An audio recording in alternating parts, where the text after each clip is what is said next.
ఈ సంవత్సరం వర్షాలు ఫుల్. పూర్వీకులు వర్తమాన కాలంలో వర్షాలు కురుస్తాయా లేదా అనే విషయం మోదుగు చెట్టును చూసి అంచనా వేసేవారు. అలాంటి చెట్టు ముసునూరు మండలం బలివే గ్రామంలో ప్రధాన రహదారి పక్కనే ఉంది. ఈ మోదుగు చెట్టు పూర్తిగా పూతపూసింది. దీన్ని బట్టి కొందరు పెద్దలు 2027 సంవత్సరంలో అధిక శాతం వర్షాలు కురుస్తాయని చెబుతున్నారు. మోదుగు చెట్టు వర్తమాన సందేశం నిజమో కాదో అనే వర్షాకాలం వచ్చే వరకు ఎదురు చూడాల్సిందే. ఈ సంవత్సరం వర్షాలు ఫుల్.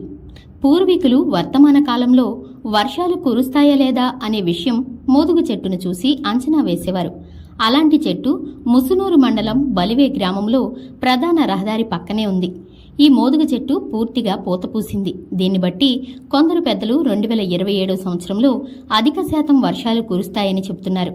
మోదుగు చెట్టు వర్తమాన సందేశం నిజమో కాదో అనే వర్షాకాలం వచ్చే వరకు ఎదురు చూడాల్సిందే.